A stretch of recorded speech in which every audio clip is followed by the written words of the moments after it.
Oke, ini adalah handphone yang benar-benar pas banget ya di budget 1 jutaan. Kameranya oke, ya kan, terus baterainya oke banget, ya kan, dan performanya ini lumayan jos parah. Jadi kalau ngomongin soal Poco yang satu ini sebenarnya nggak ada habisnya sih. Gua kasih contoh awal dulu deh. Kita bisa lihat di sini handphone ini nggak terlalu berbinar-binar ya untuk urusan storage-nya, RAM-nya cuma 4 GB, internalnya 64 GB. So, kalau ngomongin storage 4 GB dan internalnya 64 doang. Tapi skor Antutunya boy, kalian bisa lihat sendiri di atas 400 ribuan, yang dimana kalau beli merek Samsung skor yang RAM 6 GB masih ada yang skor Antutunya di bawah 400 ribuan. So kalau ngomongin performance, chipset Helio G99 berpaduan dengan RAM yang cuma 4 GB, ini performanya lumayan gila banget. Untuk dipakai daily yang ringan-ringan gitu, handphone ini kayak fix no debat, kayak enjoy aja gitu, aman-aman aja gitu. Yang pertama gue pengen bahas dulu dari sisi tampilannya. Gue udah lama banget ya kan gak ngebahas Poco ya kan. Terakhir tuh Samsung, iPhone gak usah ditanya ya gitu-gitu mulu ya kan. Kali ini gue bahas Poco lagi nih. Nah, Poco ini sebenarnya udah pernah gue bahas, cuman nggak terlalu detail ya. Di video kali ini adalah video kelengkapnya, pelengkapnya ya kan. Kalau ngomongin soal detail-detail yang ada di handphone ini benar-benar selera masing-masing. Tapi kalau kalian tanya ke gue, ini adalah desain yang benar-benar out of the box dibandingkan handphone-handphone lain. Kenapa kok bisa begitu? Karena kalau kita lihat kameranya, handphone ini sejatinya ada 3 biji. Nah, kalau pabrikan lain, brand lain itu ya udahlah, gue maunya boba gitu. Kelihatan keren, kelihatan ganteng, meskipun kameranya busuk, oke gitu. Sebenarnya gini, kalau lu mau ngomongin kamera, ya udah sih, saran gue ambil aja kayak mantan-mantan flagship kayak Samsung Galaxy Note 8 misalnya, kayak iPhone 8 Plus misalnya, kayak gitu-gitulah. Cuman ya mantan flagship yang harganya udah sejutaan otomatis ya agak berumur ya kan, dan mungkin bagi sebagian orang megang handphone yang tahun-tahunnya udah lumayan lama agak risih kali ya, takut ini takut itu nah nino neno. So di video ini menurut gua kalau lu kayak agak takut beli mantan-mantan flagship gitu tapi budget lu kayak ngepres parah, kentang banget nih duit gua, kok kentang banget ya duit gue ya.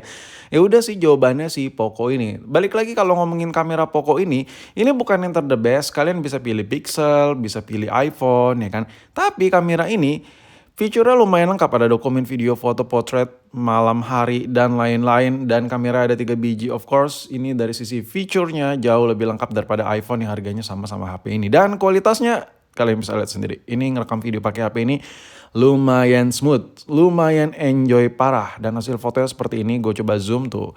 Ini kameranya gini loh, bisa diadu sama handphone-handphone Android harga sejutaan 2 jutaan yang baru, yang boba-bobaan yang ala-ala iPhone gitu. Bisa diadu kameranya. Dan memang kalau kalian di budget sejutaan yang super kentang, fokusnya pengen kamera bagus, ya harus mengorbankan yang lain. Contoh kayak kalian ambil Pixel misalnya, kameranya lebih bagus, lebih oke. Tapi di satu sisi baterainya kecil, di satu sisi sinyalnya rawan kebegal, kayak gitu-gitulah. Atau kalian ya udahlah, gue pengen ambil yang chipsetnya bagus, tapi kameranya biasanya ampas kalau harga sejutaan.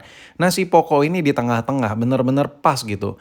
Dan kalau soal model, kalau kita bandingkan dengan Samsung pada umumnya, contoh kayak Samsung A30, A50, A50s lebih parah lagi. Kayak simmer-simmer gitu, kincling-kincling kinclong gitu ya kan.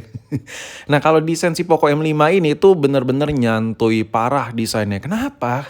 Lu bisa lihat sendiri lah, desainnya tuh polosan, simple. Warnanya padahal bukan warna hitam aja, ada warna kuning, ada warna hijau ya kan, ada warna hitam kayak yang kalian lihat ini.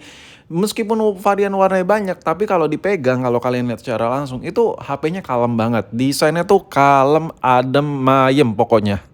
Dan ini nih salah satu yang gue suka dari HP ini. Tombol fisiknya itu, handphone ini emang berasa kayak rada-rada handphone yang gak ada kesan mewahnya. Serba matte, plastik-plastikan gitu. Cuman tombol-tombolnya tuh rigid cuy. Asli enak banget. Sekarang kita bahas soal layarnya, displaynya. Untuk urusan display, handphone ini tuh beda banget sama HP lain. Mungkin kalau lu contoh kayak ambil Pixel itu udah AMOLED. Ambil Samsung udah AMOLED. Handphone ini sejatinya belum AMOLED. Tapi meskipun layarnya belum AMOLED, kalian bisa lihat sendiri deh. Ini seperti ini layarnya cuy. Ini dari sisi displaynya ada banget men asli. Dan gua bener-bener ini kayak versi upgrade-nya lah ketimbang Poco-Poco terdahulunya. Gua ambil contoh deh kayak ya si Poco M3 Pro 5G yang kalian lihat ini. Memang handphone ini udah dikasih support 5G di budget sejutaan, ada varian RAM 6 GB juga. Tapi untuk urusan display, Poco M5 yang lagi kita bahas ini, layarnya jauh lebih the best dibandingkan Poco itu. Ya, Poco yang tadi gue sebutin.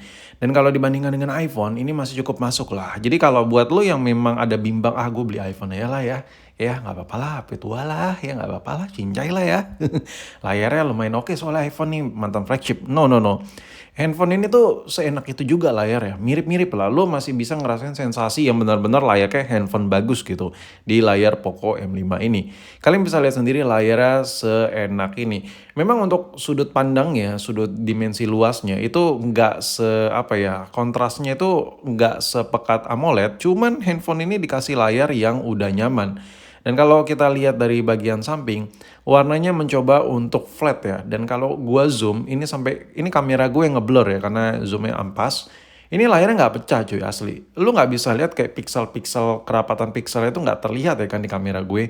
Dan ini benar-benar layarnya itu kalau dipakai mata kepala kita, make handphone ini tuh kayak ya udah gitu. Bener-bener layarnya tuh rapet, tulisan-tulisannya oke. Nah kalau kita lihat dari spesifikasi layarnya, Poco M5 ini udah 1080 kali 2408 ya, dan untuk kecerahannya memang kalah sama mantan flagship.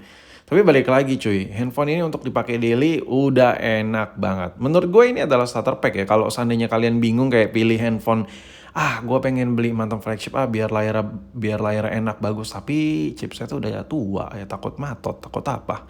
Takut aduh baterainya ntar ganti baterai lah. Mendingan lu ambil yang kayak gini-gini lah. Tahunnya tahun lebih baru, udah dikasih Type C pula ya kan. Ini udah Type C dan baterainya gede di 5000 ya kan. Baru maksud gue belum ada kayak menjadi sesepuh si Poco ini. Masih jauh dari kata sesepuh handphone ini karena masih belia usianya, anjay. Ngomong apa sih gue? Untuk bagian atasnya ini ada jack audio 3.5, 3.5 ya, ngomong apa lagi gue. Terus ada lubang titik-titik itu ya tipikal produk-produk Xiaomi Redmi pada umumnya lah. Bisa semi-semi jadi remote multifungsi gitu. Nah, untuk bagian detail belakangnya ini kayak semi-semi kulit jeruk gitu. Ini yang bener-bener gua suka banget. Kenapa? Karena kalau handphone polosan gitu, kalau dipakai sebulan, 2 bulan, 3 bulan udah mulai kelihatan tuh scratch, lecet-lecet ya.